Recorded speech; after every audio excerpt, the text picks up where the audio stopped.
I am from Minsk, Belarus, which is Western Europe's final dictatorship. I say that with no great pride. My first encounter with my Judaism was a very odd one. You know, we lived in an apartment complex, and you know, the bully of the complex beat me senselessly and insulted me, and he said that you're a Jew, you're a Jew, and I'd heard the word and I denied it. I did not know. No, my goodness, no, that is the worst thing. No, I'm not a Jew, you know. And I went home bloody and crying, and I told my mother, and well, she had no choice. She had to confess. She had to confess, and you know, and she asked me to embrace it. There was a synagogue, actually. I should say there was a synagogue. However, that synagogue was attended only by senior citizens who had nothing to lose. For example, a man of my father's age would lose his job if he was caught there. I knew nothing of Jewish culture, Jewish religion, Jewish heritage. I really knew nothing, you know, and that is, I think, a tragedy, because we must know where we come from. And that's why coming to America, to me, opened these doors to find out, wow, this is who I am, this is where I came from, and this is inside of me, and this is so important, because, you know, that's my origin, and that is my soul.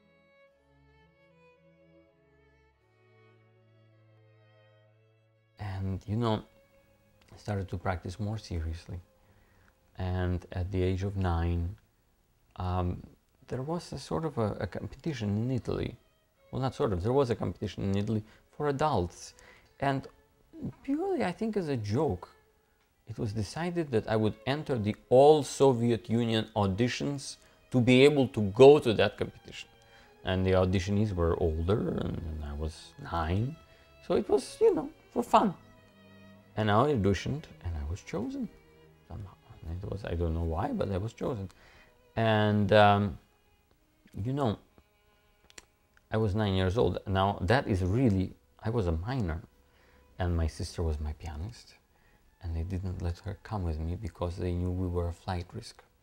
So I had to go alone to this competition, which wasn't quite so bad as it sounds. And I was fortunate enough somehow to take the first overall prize. Again, I don't know how, but I did. But, you know, it was a great holiday. And then when I came back to Russia, all my prizes were stripped of me.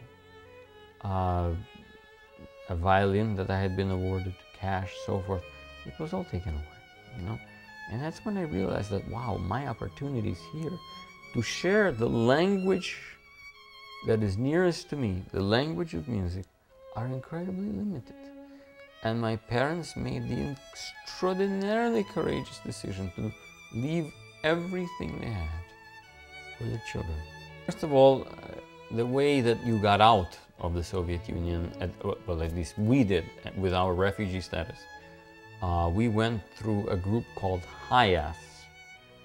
And that meant that they had checkpoints in Vienna and Rome. So we had spent several months sort of getting all the things together. And finally arrived in America a few months later. The Jewish community helped tremendously, because they knew that there was a young violinist and a slightly less young pianist that came. And they got us gigs. They got us to play in so many places. And it was a miracle. It was just because my parents couldn't find work yet. They didn't know English. Lucky for me, because I got to stay home and experience television. You know, I didn't practice. I watched television for about 5 years. But, you know, it was difficult for them to get going. and because my sister and I played concerts, we were able to stay afloat. The Jewish family helped us. They gave food stamps, necessary items, and all of these kinds of things. And you know, people in America are so willing to help. The competition that I did when I was 9, well, that instrument was taken away from me, and I came to America with literally a matchbox with 4 strings attached and tried to play. The Jewish community rallied together and got me a better fiddle, and that fiddle got me into the prestigious Curtis Institute of Music. That fiddle. And my mother didn't have a piano.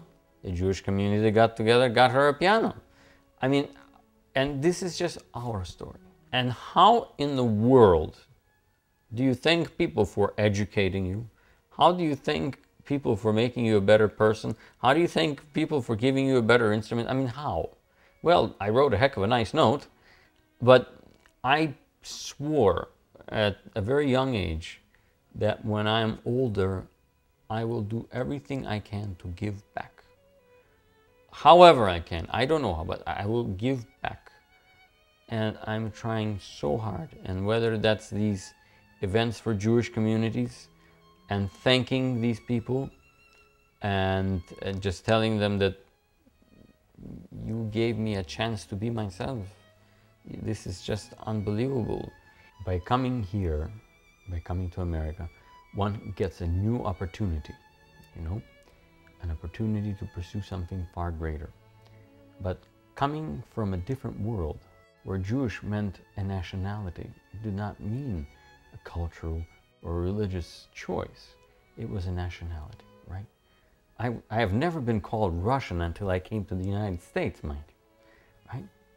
And to come here and to be involved with the Jewish Federations of North America and to have this experience and to be immersed in the culture, to be immersed in the holidays, to be immersed, you know, in all kinds of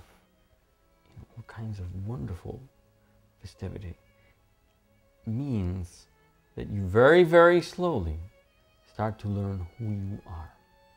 You know, and to me, the gift, the precious gifts that were given to us, pianos, violins, housing, it goes without saying, one can't never thank enough for such things.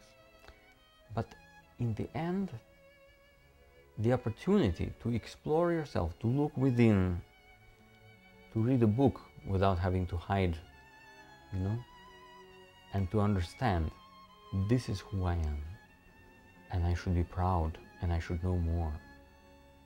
That is the gift that they have given us. They have given us the gift to escape ignorance and hatred to knowledge and love. There are no words to describe what that means.